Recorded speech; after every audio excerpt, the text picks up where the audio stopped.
All right. So now, all the numbers that I have, that we were just basically talking before the video went on, and I want to kind of go over it again.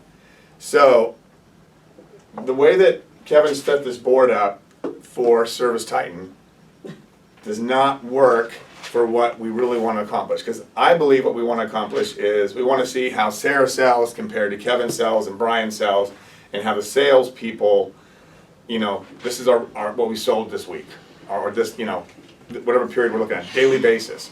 And then we can shout out, hey, Sarah just sold another 20 grand, or Sarah sold 6 grand, and we can start seeing each day by day as it grows through the week, right? Or for the month, if we're doing it for the month. Then on installs, for those who install, it should be just what they're installing, what they're able to accomplish in that period of time. Hey, today they didn't close anything out, so there's $0 going, but tomorrow, hey, they just closed out this $15,000 job or $20,000 job. So then each day, those numbers go up there. Because the problem with the last thing I want to do is have numbers up there for some of you that just look like, oh, I'm not doing anything. Well, because like we were talking about, Brian had 6 warranty calls last week. So you get hardly any revenue out of it. Maybe it's $300 on this one and nothing on these, whatever it may be, depending on if it's a part or just some kind of quick fix, right? So when I look at number of calls, then your closing percent's gone. Your total sold is going to be down to nothing comparatively, because you didn't sell anything. You're doing a warranty call or an HPC, water heater flush, whatever it is. So that doesn't work very well. Now revenue, we can put revenue and say, okay, this is how much I did for the week. But when we assign all of you guys to a job, I've got to figure out who gets that revenue. So if Ryan and Michael are on a job, do we split the revenue? Is it a 60-40? Is it a 70-30? I'd have to really know how many hours each of you guys worked on that job, or whose job is it, and how we're going to do that. Because it's not fair that if Ryan's working with Michael for the entire week on a $20,000 job, and I give all the revenue to Michael, so now he's having a whole week and he gets no revenue. So that wouldn't make sense, right? So I got all the numbers in here, like I said, and I'm going to show you what we have so you can see them on the board. And then I'm going to talk to Kevin before I start putting everything up here, because the last thing I want to do is have you guys walk in here and see numbers that aren't really going to make you motivated, because that doesn't benefit any of us. All right? So that's kind of what I wanted to go through. I mean, HPCs, selling HPCs, that's a good number if you're selling, for those of you who sell. But when I have a repair tech, you know, who doesn't ever sell them, compared to somebody who might sell one, and then a lot of them are sold in here, you know. So there's some things I've got to kind of work through with Kevin. Turns is basically what he's calling the flip. So a flip is basically Sarah sold the job, gave it to Ryan, it's an HVAC thing or whatever, water heater from Ryan to Sarah, whatever, and then how much revenue that is. The IAQs, you know what those are, is the in-house, what do you call it? It's the air quality filter system, you know, so for the house HVAC. So, and the RPL is revenue per lead, which we were just talking about. But again, how can I call a lead, a warranty a lead? How can I call an HPC a lead? So really it would be, you know, if you had a brand new call, how much revenue are you getting out of that? Or, you know, even if it's an old customer, it doesn't matter, but some type of call that you actually have, what revenue you get per lead, kind of divide the numbers is all it is. So I'm going to show you kind of what I got here for the month of August. This one is Ryan. So when you look down here, this is the number. So month to date, Ryan, it says you have $5,542 in sales, which is a 56% conversion rate or closing rate. So over 50% of what you go out to. But again, this is skewed because you had 6 warranty calls. So how do I consider that? Which one of them I think was revenue, maybe, or maybe 2. Most of them, a lot of them weren't. So you had like a $300 one, and you know, maybe a small one here and there. Most of the warranties that were most of them there's no money. Yeah. Right. So your percentage looks low here. That's why I'm trying to explain that to you. So your service volume was pretty good because most of the stuff you did, there were very little parts. It was work that you were doing. Some of it warranty. So the warranty you didn't have a warranty part, but you got revenue for it. So you had a pretty good number there. Your average ticket with all of your calls was $615. Okay. That's good. All right, so And that now let's doesn't go include what I to. did yesterday where I gave a So now here's Galen's. $5,700 check. All right, so guys, I want to show you Galen's, and now I doubled Galen's. mine as of yesterday. Galen's is going to be skewed because again, Galen didn't go out and sell this stuff, right? But we kind of, so it's kind of skewed. But so we sent him out on a job. He did $894 here. He went on this water heater call. It was actually Sarah's call, so it's not really his revenue. But when I go in there because he's assigned to it, it shows that he had the revenue. So reality is, I could put on here 0, and he has no, it shows no revenue for him because he didn't, unless he sold it directly himself, which he didn't, right? He's just doing work that we need him to do. So that's why it's skewed. So it shows 6,300, 43% closing rate because those things were already sold by somebody else in most cases. And then the average ticket $2,100 because he only had a few jobs that were assigned to him. Okay, so then we have Michael. So again, some of these jobs, there's multiple people that are on these jobs. That it's not just Michael's installing it. He may be the lead tech, but he has Brett on it or Ryan or whoever, right? I mean, all these helpers. So I can't give the helpers the revenue, but it shows a lot of money for Michael from the first until yesterday, $28,000 with a 67% conversion rate, right? Yeah. And then 20,000 of that is showing as service volume, average ticket of $4,700. Okay, that's what it shows. He didn't do a lot of warranty Average calls. He ticket did a of couple. Compared to you, he only did $4,700. a few. You did like 6. So, So he only trust me, split. that So he only did flip-flop 5 week. tickets. right. So and here's you go. Brett. So Brett's because Brett was helping people out and so on. He didn't have a lot of revenue. It showed $1,000 in here. Yeah. So that's all it shows. Good numbers. Sarah, Mine's gonna be 31,352, 62% closing rate, $26,000 in service volume, $3,900 average ticket. So, For you, Sarah. and that's because I'm only doing what's I'm more like closed. 5,000. So yeah, that's only what's closed. So don't start getting crazy on me. I explained how these numbers work. Bernard's, 5,542, 56%. Bernard's has 5,300 in service volume, 615 average ticket. Bernard's is basically a service tech. He doesn't do the installs. So obviously his average tickets can be quite a bit lower, right? So I can't compare a service tech with an install tech when you're looking at numbers because Install tech They brings don't in a look 10 right. grand Yeah. ticket. Service tech brings in in installs you'll bring in 10,000, they're gonna bring in a couple $300 hundred. So it's not gonna make It's not anybody gonna motivated. motivate. We Every gotta day. Right. motivate. So it's not That's gonna one way motivate to anybody. So annoy I wanna show you the people. numbers, and then of course Jason and Jesse don't have any directly to them. I mean, if Sarah sold it and Jason did the work, it still went to Sarah. So it really doesn't help, them. He's already disgruntled already. So does that make sense? Everybody. So I'm gonna talk to Kevin about it. I'm gonna talk to Kevin about it and see if we can do this a little differently. Break it Because these are down. the numbers he wanted, and I've had the guys putting them in, and I'm trying to do the service volume part.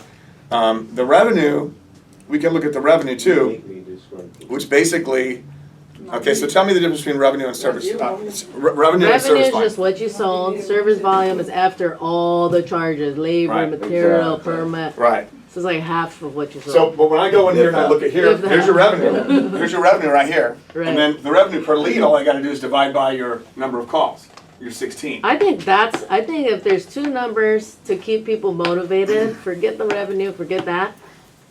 What they're selling per job. That's a big number. There's a lot of salespeople say And that would work as a salesperson, but it's not gonna work as a service tech who's doing 6 warranty calls in a Right. week. Like, are you selling 200 a job? For Is that your warranty, you average, or could is your do, average call 1,000? turnover. You know, that's Because what I even say. warranty work, there's other saleable work at every single warranty job. There may be, but, and like I said, on some of the calls, that'll happen, but there's the same with an HPC. How many HPCs you go out to, you put the system in last year, there's nothing to do. Right. And so how fair is that to say, that's a call, and you got nothing on it? Yeah. Because Right. you didn't, and if I send, and it depends who I send HPCs on. So if I'm sending Brett to all HPCs, and okay, so he gets a couple hundred here, a couple hundred here, and then throughout the week he's got an average of $90 because you got some zeros in there as well. Good job, dude. Okay, we say, hey Brett, you're doing awesome, dude, because you did 12 calls this week, but you only did this much per call. Yeah. It's not really. I'm not comparing apples to apples. Right. Well, So what I what was saying there, like that turnover rate, Yeah. those HPCs, every one of those you convert, That's why I was gonna Oh, I say, agree. those numbers I are more agree. important. That That, one's that What does, are we a really convert, bringing anything in you're per converting. call? Because HPC, there's money at every call Bringing an for something, HPC even if it's a is flip. bringing in a house, and Right. a house has a bunch of problems. Right, so And even an that's- HPC, like I that's a said, even a big thing. flip is bringing money in, and that's Yeah. what we go to the HPCs for. That's a lot So, on HPC. but what I'm trying to say is that I don't wanna, when you have, I have a salesperson that's really out there selling, and she's getting people to do work, and she's doing what she can at the same time to make as much as she can. Total different thing than an installer, and total different thing than a service tech. Yeah. So, and then I can't compare Galen and Sarah because Galen's just gonna be doing the work. That's his goal, is just let me do the plumbing, I can plumb, I wanna do all the plumbing. I don't wanna sell. Well, nobody should be Right. comparing anybody. Well, That sucks. we want to motivate people in a way, and I understand that's why Kevin wants these numbers or wants some types of numbers. Motivation is how a lot, when you're looking at somebody else that, hey, okay, I'm an installer and I'm an installer, and if I compare installers, then that would work, because I can say, hey, I did 25,000 in installs today, what'd you do? I did That's 40. something we can do. So I can do that. We can do that, yeah. So, but here's what I have to do on Service Titan different. This is what I want to explain to everybody. This is what you're gonna start seeing on Service Titan different. Because as I was working through this to get all these numbers together, I realized that because if you're the lead tech, Mike, you're the only one that's gonna be dispatched to that call. I can't dispatch everybody else to the call. I can send you a text to what the address is. I'm gonna put you in that little gray thing there that's gonna show I'm assigned with Mike. I'm working with Mike today, okay? So, and then the install crews, you guys are gonna have to swap this up so that the numbers look right. So, hey, whatever the call happens to be, you guys are gonna have to be sharing that. So, hey, now I'm doing an install and I have a crew, whoever that is, and they're gonna be under your name and you're the only one attached to that job. So the same thing for Sarah. I'm not gonna put Galen, assign him to a job that you sold and he's just working with you. You know what I'm saying? Now, the other way that we can make this work would really be, this is what we used to do in the past, and I'm just throwing it out there so you guys can understand how it can work and we can have some numbers that way, is if Sarah sells the job, Sarah gets the credit as a salesperson, but now we have the job to do. So now she's saying, okay, I'm gonna work with Galen on this. It's gonna be Galen and I, we're gonna knock this out. We're gonna split the service volume. Then, now I can show numbers on service volume. How much are you able to get done in a week? Because we're splitting the service volume. So that kind of thing is another way that works really well when you're trying to track the numbers. But if I'm just saying, you know, and then of course Galen's not a salesperson, so he's not even gonna be in the category of salespeople. But I can compare salespeople, then I can also compare installer type of people, and they get service volume, their portion of it. So for an example, Ryan, you may do an install with Mike, and that's a $20,000 job. You guys split it, you get $10,000 apiece. Mike, then you do the same week. Now you do one with Brett, and you guys split it. It's $15,000. You get $7,500 apiece. And then you're at the same time you're doing one with one of these other guys, and you got a $15,000. You get $7,500 apiece. So now we're comparing apples to apples. You know what I'm saying? Because you're the install crews. You may not always be on the same crew, but you may be leading a crew this week. You're leading one this week. Sometimes you're working together. But you split the service volume, and then we can see how you're doing, how much you can get done in a week, and compare to one another. Because if Mike's only doing, I did 7,000 this week, shoot, and you did 30, then there's a little competition going on there. Hey, I can knock out 30, no big deal, man. Give me the work, you know, that kind of thing. So there's a way to make it so that it's competitive but fair. But the way we're doing it, if I assign everyone to the job, I got to figure out, well, whose service volume is that? Is it fair to give it to Mike because he's the lead installer and we're going to make him the lead installer and everything? Then I have nothing to compare anybody to. I have nothing to compare anybody to. It's gonna be on top. Right? Yeah. So he goes, yeah, I'm always on top. I'm always on top, right? I'm the one who And then I say to Brett's he's always being that helper, or he's going out and doing warranty calls, and his number's on the bottom. He's like, shit, I'm always on the bottom. I have nowhere to go. But at the end of the day, like Mike and I are sitting with like 3 calls, and he's got 32. Right. I gotta get All right. some stuff out. It's gotta make sense. So basically, guys, that's all I really wanted to go over anyway. We do need to get going and get to these calls. I just wanted to kind of throw that all out at you. Before I put all these numbers on the board, I'm going to explain to Kevin what I did that I went over at the meeting, and I can show you. I went through everybody's numbers that have them for this week or for this month so far. But I didn't want to put them on the board this way because I just thought it's going to be oh my gosh, look at Sarah, oh shoot, look at Jesse, look at, you know. Phone book? And the same thing with Kevin. When Kevin sells something, that's the other Kevin, thing. right. There's no tracking of what Kevin sells unless Kevin tells me. Because Kevin will go into a job, but the job is under your name or under your name or under your name. Whosever name it's under, he may have sold it and then he's back off of it. They unassign him to it or whatever. So I'm like, okay, I have to go back through notes and I'm trying to figure out, okay, who actually sold this job? You know? Well, It's sit there a like lot of Kevin work. at the Every top, day that I've way got to he go through knows. every I like single Kevin. job when it's complete and then figure all this out. So it makes it challenging. And I'm okay doing the work if it's gonna be something that's beneficial to all of you. But I don't want, like you said, Sarah, come in and like, I don't want those numbers. I know those numbers aren't right. I don't even wanna see those numbers. Right. But if we have something that we can That's what I'm compare, going to. Yeah. if we can compare everybody equally, Look at that. depending on what group they're Don't in, mess with salespeople, installers, and then service techs. Because service techs, if it's Brett and, you know, Renars, and they're the two service techs for HVAC, and we're comparing what they're doing that way equally, Yeah. that makes more sense to me, Right. right? How many calls did you do? Because they're gonna get equal amounts of HPCs, and equal amount of warranty, and equal amount So of looking at the service number of calls, which is a large Right. number versus the installs, which is gonna have like 4. Right, right. I think the most important number is that number right there, the RPL. That's all that matters for you guys as a company too. Yeah. How much is everybody bringing in per call? Are they are they losing money? Because that's how you know if. But you know. again, it's a good number to have, but if I had it by category, salespeople compared to installers compared to service techs, that makes sense. But I can't compare you all together because that No. doesn't make sense. It's not fair. You might Because be they're gonna able have to- all $20,000 jobs. You 'Cause just had then- 2 in a row, then yes. Then it's not numbers as a whole, then it's just average. Right. Who the heck on an average? Right, but on my point, a service person Yeah. is not gonna bring in nearly what an installer is gonna Right. bring in. Right, Because they're gonna have 3 calls, and they're gonna be $40,000, and they're gonna have 12 calls, and they're gonna be $1,400. right, Yeah. I mean, it's not gonna be fair. right. So how do I, so I wanna talk to Kevin about it, now that I've kind of figured all this out with going through the numbers, and then we'll figure something out and put something up here, but I think I'm gonna separate it by category like that, sales, installs, service, and then you guys can compare apples to apples.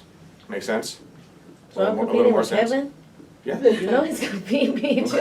You just did 40 grand here recently? No, Well, you're trying to You just compete did with 40 Kevin, grand, you dude. got this. all right, so You let's got get it. out there and get to work, guys. Maybe that'll motivate you to get better than me. Yeah.